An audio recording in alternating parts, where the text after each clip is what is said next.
මුල් වෙච්ච මීගමුව බන්ධනාගාරයේ චන්ද්‍රිකා ඡායාරූපයක් ආශ්‍රයෙන් සකස් කරපු ත්‍රිමාණ ආකෘතියක් මේ. දැන් මේ බන්ධනාගාරයේ ස්වභාවය තේරුම් ගන්න ඔබට පහසු වෙයි.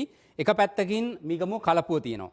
තව පැත්තකින් ඔබට පේනවා මේ බන්ධනාගාරයේ මේ දිගටි කොටසක් ඉදිරියට නෙරා ගිහිල්ලා තියෙන කොටසට එහා පැත්තේ තියෙන්නේ පල්ලියක්. ශාන්ත ස්ටීවන් පල්ලිය. ඊට එහා පැත්තේ තියෙනවා වික්ටෝරියා අනුස්මරණ කුළුණ. ඊටත් එහා පැත්තේ තියෙනවා ක්‍රීඩාංගණයක්. කුඩා ක්‍රීඩාංගණයක්. එතකොට මෙන්න මේ විවෘත පරිසරයක් මේ පැත්තේ තියෙන්නේ. මේ පැත්ත සම්පූර්ණයෙන්ම මේ ආවරණය වෙච්ච මේ ප්‍රදේශයේ සම්පූර්ණයෙන්ම ආවරණය වෙච්ච ප්‍රධාන තාප්පේ තියෙනවා. එතකොට ප්‍රධාන ගේට්ටුව තියෙන්නේ මේ අර දිගටි කොටසට එහා පැත්තෙන්.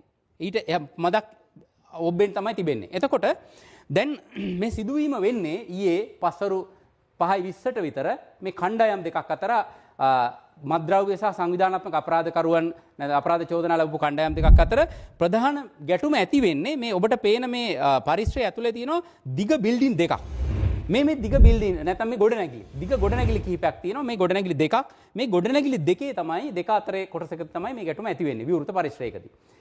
එතකොට මේ ගැටුම වේගයෙන් මුහුකුරා ගිහිල්ලා පුද්ගලයෝ දෙන්නෙකුට මරු කැඳවලා 30 ගණනකට තුවාල සිද්ධ වෙලා බරපතල තත්ත්වයක් බවට පත් වෙන්නේ මේ පරිසරයේ. එතකොට මේ තත්ත්වය තුළ බන්ධනාගාර නිලධාරීන් මේ කොටසින් ඉවත් වෙනවා. ඉවත් වෙලා මේ ඔය කාන්තාරන්දවියන් රඳවලා තියෙන මේ දිගටි නෙරාගිය කොටස බන්ධනාගාරයේ හරි හතරස් කොටසින් මදක් ඔබට නෙරාගිය කොටසක් ඔබට පේනවා.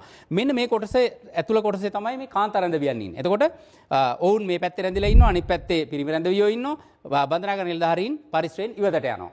ඊට පස්සේ පස්වරුවේ මේ ගැටුම් ඇති වෙලා පුද්ගලයෝ කීප දෙන්නෙකුට මරණයක්වත් වෙලා ඊට පස්සේ තුවාලකරුවන් රෝහල්ගත කරාට පස්සේ යම් විදිහකින් මේ ගැටුම සමතයකට පත් කරගන්න බන්ධනාගාර නිලධාරීන්ට හැකියාව ලැබෙනවා. හැබැයි ඔය අතරෙම මේ ගැටුම යන අතරෙත් කාන්තාරන්දවියන් මෙන්න මේ කොටසේ තමයි තමන්ගේ විරෝධතාව දක්වන්නේ මේ අතරේ. ඔවුන් මේ අතරේ කියනවා මියගේ පිරිස් ඉන්නවා කියනවා, විවිධ ප්‍රශ්න මතු ගන්නවා. මේ ඔක්කොම මෙන්න මේ කොටසේ.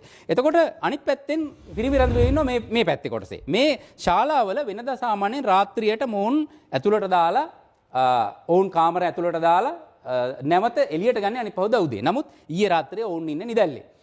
එවැනි තත්ත්වයක් තුළ තමයි අද උදෑසන මේ ගැටුම වර්ධනය වෙන්නේ. මම අර කලින් කිව්වා වගේ පාන්දර 5 ඊයේ පස්වරු 5:20ට ඇති වෙච්ච තත්ත්වය පස්සේ සමනය කරලා රාත්‍රියේ සාමාන්‍ය පරිදි ගෙවලා අද උදෑසන තමයි මේ ඉන්න රැඳවියෝ මෙතනින් මේ ප්‍රධාන ගේට්ටුවෙන් ඇතුළට යන බන්ධනාගාර නිලධාරීන් සමග සහ මේ ඇතුළට යන නිලධාරීන් සමග ගැටුමක් ඇති කරගන්නේ.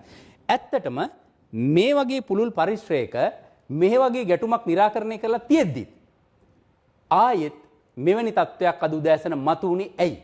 මොකක්ද වුනේ? දැනට සිදු කර ඇති විමර්ශන අනුව මේ ගැටුමට මුල් වන්නේ සුරේෂ් පුෂ්පකුමාර නැමැති මත්ද්‍රව්‍ය සහ සංවිධානාත්මක අපරාධ කල්ලි සමාජිකයෙක්. මේ පුද්ගලයා බන්ධනාගාරය තුළ සිට සිදු කළ රහස්‍යගත මත්ද්‍රව්‍ය චාවාරම පිළිබඳ තවත් රඳවුවන් පිරිසක් නිලධාරීන්ට තොරතුරු ලබා දුන් බව පවසමින් ඔවුන්ට පහර දීම මෙම ගැටුමේ ආරම්භයයි. සුරේෂ් පුෂ්පකුමාර නැමැත්තා දැනට බූස්ස බන්ධනාගාරයේ රඳවා සිටින වර්ණරංග හෙවත් බූරු මූණා නැමැති සංවිධානාත්මක අපරාධ කල්ලි සමාජිකයාගේ සමීපතමයෙක්. බූරු මූණා මිනිමැරුම් 29ක් සිදු කළ බවට චෝදනා එල්ල වී සිටින අපරාධ රැසක සැකකරුවෙක්.